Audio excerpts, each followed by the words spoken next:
Bang Doli, pertama sekali saya ingin mendapatkan tanggapan dari teman-teman Partai Golkar. Dalam hal ini adalah Bang Doli terkait dengan pemotongan masa tahanan Setia Novanto oleh Mahkamah Agung beberapa waktu lalu, Bang Doli. Silakan. Iya, pertama kita harus memahami persis bahwa negara kita ini kan adalah negara hukum, ya. Semuanya kita berkehidupan berbangsa, bernegara, masyarakat kita itu diatur dalam peraturan perundangan, ya, mulai dari konstitusi sampai undang-undang dan peraturan yang lebih teknis. Nah, terkait dengan soal putusan Mahkamah Agung itu, saya kira kan kita juga harus menempatkannya dalam perspektif proses hukum itu sendiri.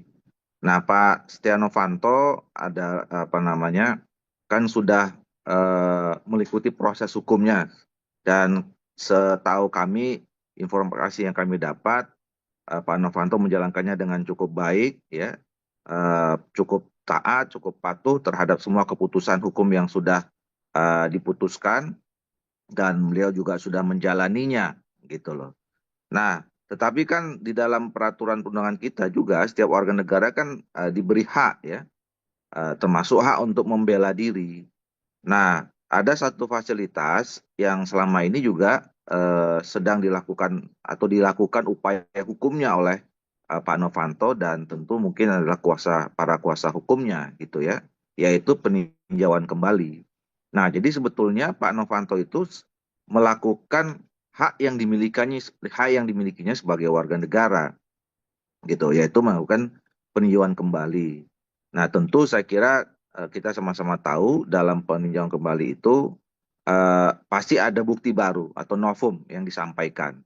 Dan itulah yang saya kira menjadi pertimbangan hakim untuk dalam memutuskan apakah PK itu diterima atau tidak.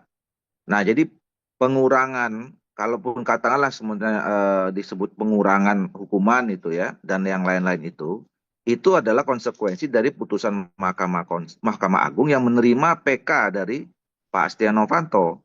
Nah, jadi sebetulnya, dan saya kira hakim Mahkamah Agung sudah pasti mempertimbangkan secara matang-matang, secara masak, dan kemudian mengatakan bahwa bukti baru yang disampaikan atau pengajuan kembali yang dilakukan oleh Pak Novanto itu bisa diterima.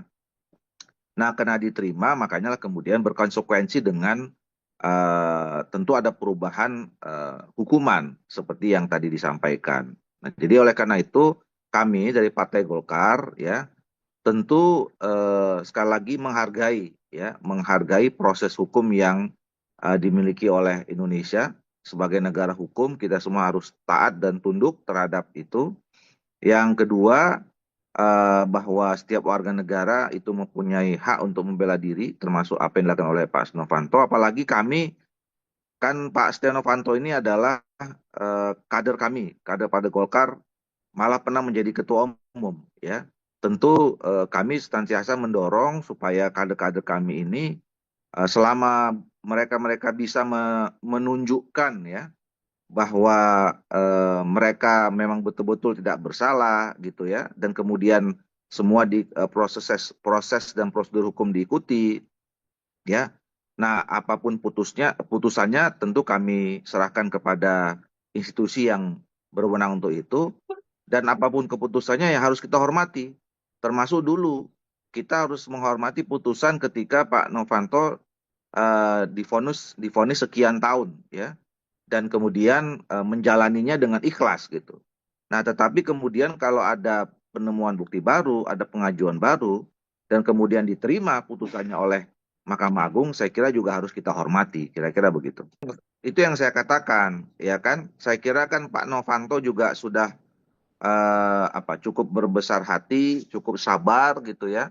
Hmm. Kemudian ikhlas ya sambil menunggu putusan PK itu baru diputuskan 5 tahun, bayangkan gitu. Nah, jadi oleh karena itu ya itu tadi semua sudah diatur dalam mekanisme hukum kita, dan saya kira kita kembalikan saja. Itu adalah hak dan kewenangan hakim-hakim, bapak-bapak yang mulia kita di Mahkamah Agung, kapan mau diputuskan, apa putusannya gitu ya, dan kemudian eh, eh, bagaimana putusannya ya kita harus hormati. Ya, termasuk tadi ya 5 tahun kita nggak bisa paksa mau gimana kan ya kita terima saja. Nah setelah putusannya begitu ya saya kira kita semua warga negara harus menghormati putusan itu. Ya saya kira itu juga salah satu apa namanya spekulasi atau asumsi saja ya. Kan kita Hmm. juga nggak tahu agendanya Pak Novanto seperti apa gitu ya. Mereka juga Pak Novanto kan senior kita di Golkar gitu ya. Sudah malang melintang juga di panggung politik Indonesia ya kalau sudah pernah menduduki jabatan sebagai ketua DPR ya. Kita belum tahu apa namanya apa agenda-agenda beliau ke depan gitu. Jangan-jangan ya kalau kita mau berspekulasi, jangan-jangan beliau juga mungkin belum tentu ya tertarik untuk kemudian masuk politik lagi dan seterusnya gitu. Jadi apa namanya kita nggak bisa berspekulasi ya terhadap itu.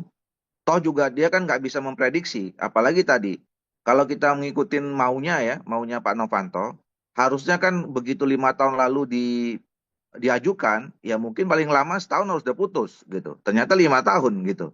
Nah, siapa yang menduga bahwa diputuskan setelah 5 tahun? Nah, maka kemudian nggak bisa juga kita menduga bahwa setelah putus 5 tahun ini agendanya untuk 2029, ya kan? Kalau mau untuk 2029 misalnya kenapa nggak diputuskan tahun depan atau 2027 saja gitu kan?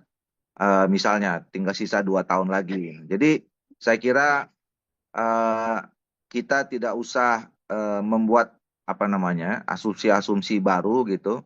Kita lihat saja sekarang ini faktanya bahwa sudah ada putusan Mahkamah Agung. Saya kira kita harus hormati dan kita harus ya apa yang menerima putusan itu apapun gitu. Dan saya kira Pak Novanto juga tentu menerima putusan yang sudah diputuskan itu. S- eh, Apa namanya remisi, grasi, abolisi itu ya, itu adalah hak kewenangannya presiden, ya. Hmm. Eh, itu kewenangan pemerintah dalam hal ini presiden. Dan saya kira presiden dalam memutuskan atau menggunakan otoritas haknya itu juga tidak tergantung dari informasi atau intervensi apalagi gitu ya dari pihak manapun gitu. Dan Hmm. kami tahu persis Golkar tahu persis hak-hak yang dimiliki oleh presiden itu dan kami tidak punya intention, tidak punya apa namanya pretensi ya untuk ikut campur di dalam memutuskan itu. Kami serahkan sepenuhnya tadi kepada mekanisme hukum termasuk hak yang dimiliki oleh presiden gitu.